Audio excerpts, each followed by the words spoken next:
Welcome to Wet Noodles, episode 9. Not about noodles, it's about tech. What's going on? That's going to be our intro now. Yeah, okay. That's going to be the intro. Yeah, So, I guess it's staying. Yep, this week's going to be a shorter news week, not as huge. Fix your leg, thank you. Yeah, sorry. So, getting started, I think the biggest news for this week, at least when it comes to VR, is just a couple of game releases. So, have you heard of Propagation VR?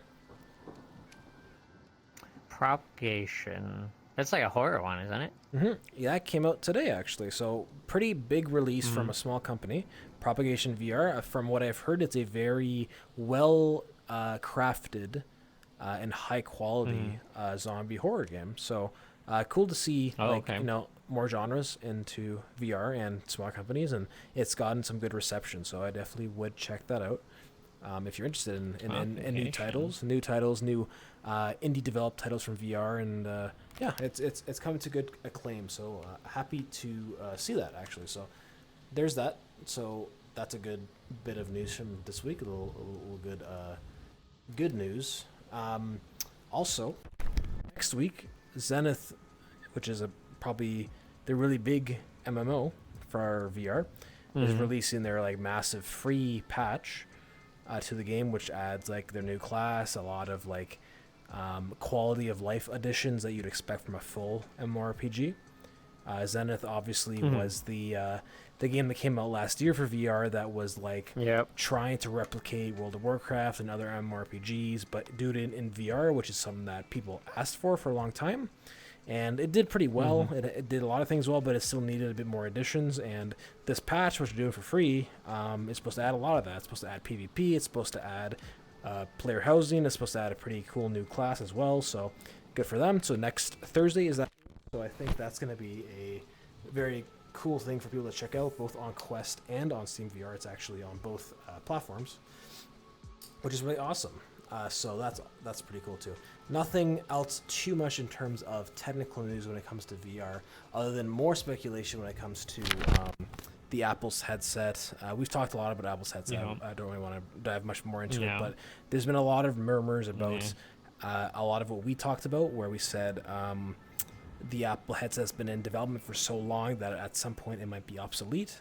It seems that a lot of journalists have kind of hopped onto this idea, and it makes sense because it's been in development for so long. It's a high chance that at this point in time, it's been developed for so long that it's just obsolete. So unfortunate. You know what I bet? I bet it's like a heavy headset too. Like the headset's pretty heavy. You think so? Even with the fucking messenger bag. Yeah. Well, still have high hopes for it, and I hope this is all just speculation or rumors that they can put aside, which is my biggest hope. There's been more early pictures and more early testing of the Beyond, the Big Screen Beyond. A lot of people, we've obviously talked about it so much as well. The Big Screen Beyond, a lot of people in this past week have been trying to mod it. They've been putting different straps on it. They've been putting face and eye tracking modules, and they've kind of discovered that this thing is very modular, which is very good, very, very good news that this really small headset that, is supposed to be really high quality, all blah, blah, blah, all that good stuff. You can also just 3D print things you want put on it. You can just buy extra additives, and you can really soup it up the way you want. So good to see that as well. So a lot of small tidbits in terms of VR, but not too much beyond that. So cool. But let's move on to actually a bit of an update to what we talked about last week. So you probably know what I mean. AAA gaming, the trend. Yeah. Talked about how Jedi, very unfortunate. Yeah, Jedi Survivor didn't do too well of a port, and maybe these companies need to keep these games in the oven more so that they can come out with less bugs and all that good stuff. Yeah. Well, Redfall came out on Monday, and the rest. It was a mess. It was definitely a mess. And hot mess. The news is not, thankfully, the news is not just another AAA release was poo-poo, right? And then that's it. Thankfully, the big news is that we had a bit of response from Phil Spencer, who is the CEO of Xbox. He's the head of Xbox, something like that, right? Yeah. Xbox obviously is the Yeah. parent company to Bethesda, who made Redfall, or Arcane, and then Mm-hmm. Bethesda. Blah, blah. It's a big chain, but they basically own them, right? Uh, Mm. his update was very good. It's something we don't really see in the industry too much, so I have to give him credit there. He said very much like, yeah, like I saw the release and he didn't beat around the bush. He said like, yeah, like it was disappointing for people, and he's like, I'm really This is a big sad. mess. Yeah. Yeah, he said in his own words, he's very sad that he saw this mess. Like he didn't want that, right? He didn't sugarcoat it. He didn't like try to like ignore it. He said, yeah, the game was a mess, and I don't like to see that. And he said himself that they're going to go ahead and take a look at the process in which they develop games, or maybe the management, and try to fix it or try to figure out what's going on there.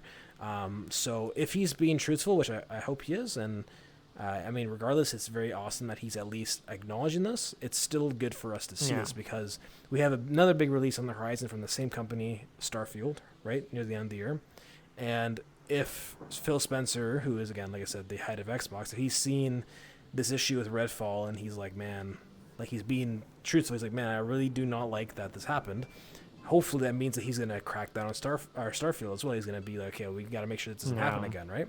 It seems like that's what he's alluding to, and that's what he was saying. It's very awesome that he actually like said it with his own words. He didn't just like tweet it, or he didn't just like sugarcoat it. Like he actually said it, like, this was disappointment, we're sorry, like I'm gonna figure out what happened, right? Of course he's not a developer, he's not part of Bethesda, but he is the owning company, so he does have authority to hop in there and be like, okay, why did this happen, right?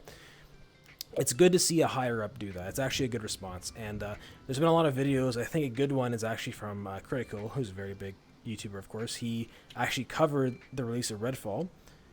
He talked about how the game was not worth the money, and how, how pitiful it was. Yeah, exactly. Yeah. He actually made a follow-up video. For $70. Yeah. He made a follow-up video, which I think is a very good one to watch if you want commentary. He basically outlines, like he said, this is a very good response from Phil Spencer. He says, like, he looked at, he was very honest with his community. That's like the big thing. So at least there's a bit of good there. Of course, still mad that this AAA gaming trend is continuing, and like we predicted it, it happened again with this Redfall release. But at least we're getting a response here from an executive that said, yeah, like this is not okay, right?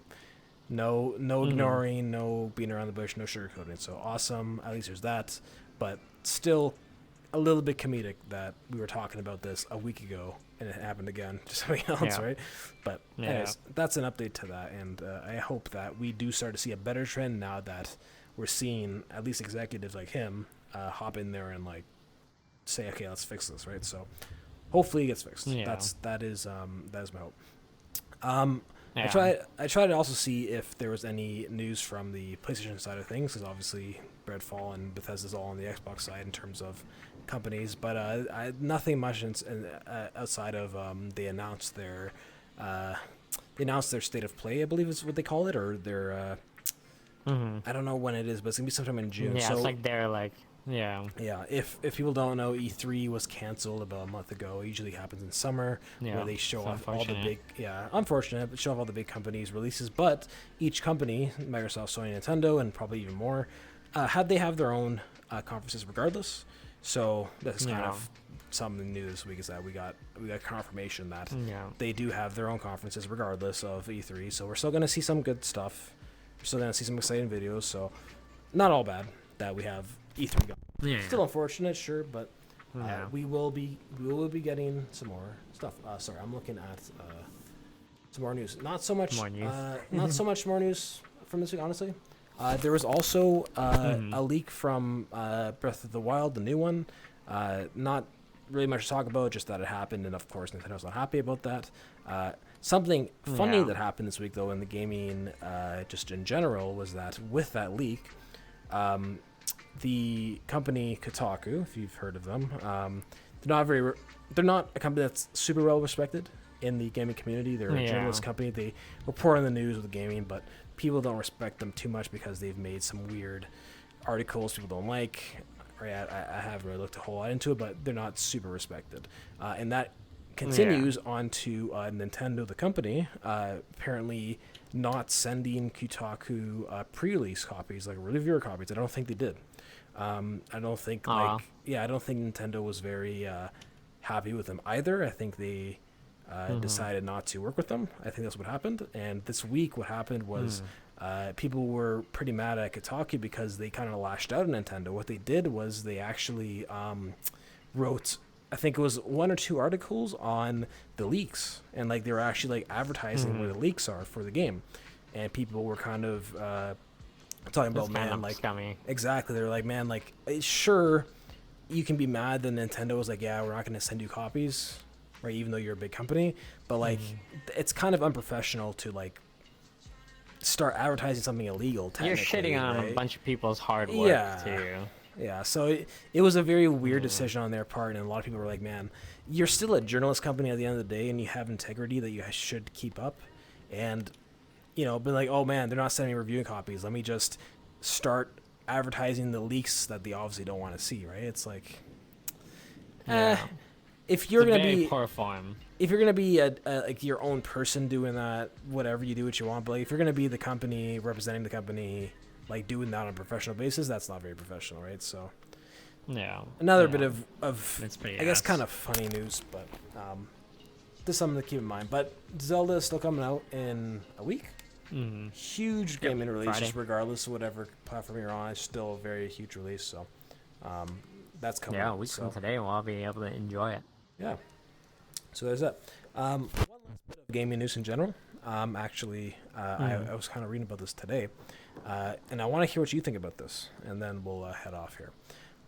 So Street Fighter, the new one, it's coming out in June, right? A lot of huge releases this year. But anyways, new Street Fighter coming out this summer, and Capcom had a beta for it 6 months ago, was it? I don't actually know how long ago it was. They had a beta for it, went well, people liked it, whatever, right? And it was a closed beta for only like a week, right? And what had happened was people had found a way to...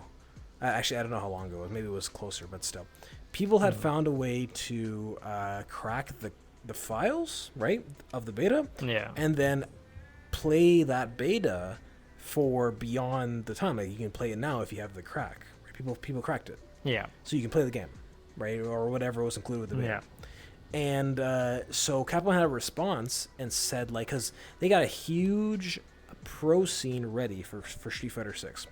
They got a massive pro scene ready. They're gonna have some tournaments, right? Street Fighter is a huge pro scene regardless, but they're getting ready to have this new game do that. It's a popular And, one. yeah. And what they said was that if you, they said this officially, if you play the game, right, like the beta on this cracked version, right, because now people are able to play it technically, just the beta version of it, they said that they will consider it cheating because you are playing the game for 6 months plus or whatever ahead of time, so you have all this practice before all the other pros do, right? So that is what their statement was. They said, okay, if you do this, like they're saying officially, like this is against our code of conduct for the tournaments you can't play, right? So their Well, official not only that, statement, you have to. yeah. Yeah. Oh, go ahead. I was gonna say their official statement as of now is that if you do play this, you are cheating. They are considering. I mean, it makes sense. It definitely makes sense. They're considering that extra few months of practice cheating. Do you agree with that, or what do you think? I mean, I definitely do agree with that because then you have an unfair advantage. But then also, you know, they did that also in response to because like a lot of people were streaming it too. True. You know, that's like good. they were saying that was kind of like that was a big response to that. Like I think mostly because it's like, okay, we understand that people are playing on cracked copies or whatever, you know, but then you're being very brazen, like streaming it out in the open. That's you know, that's so nuts, though, yeah.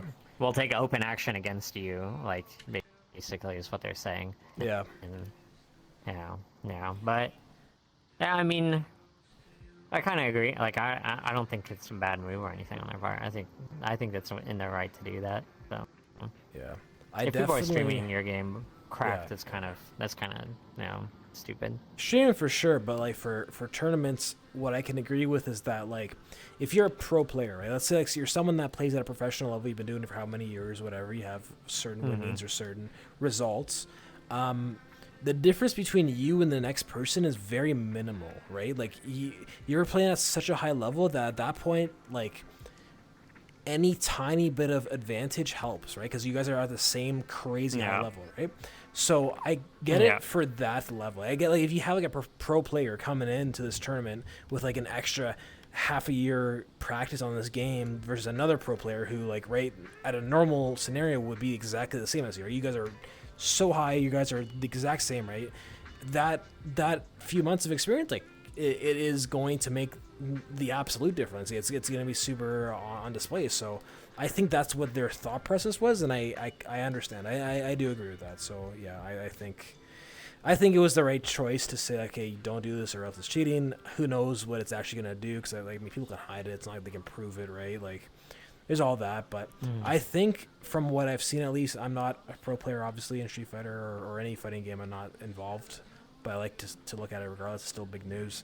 I think that a lot of people in that space are very respectful from what I've seen, especially a lot of the top people. They all know each other, all that. So I think it's small communities. I think it's going to be fine. They can be kind of toxic. It depends on the game, I think. Oh, yeah, every game can be. But I think overall, I think most people, at least that are at that level, that are going to be involved with these very high paying and high profile tournaments, I think at least all of them will be very respectful and very good to this. So I don't think we're going to see issues, is basically what I'm saying. But that was just a statement they said. It was a pretty huge statement in game. It's like, man, like, you consider this cheating, like, it's something we've never seen before, but it makes sense. So that's kind of... Yeah, it makes sense. It's reasonable for them to say that. Yeah. Definitely a very weird bit of gaming news, but that's how it is, right? Yeah. But yeah, that's kind of it for the week. It's been a kind of a dead week, but definitely a couple funny things. Yeah, it's been slow. Yeah. Anything you want to talk about, or are you good with that? I was going to talk about the thing you mentioned to me earlier today. I think it was. It's like Chinese pro Valorant player missed the tournament. Oh, that's so funny.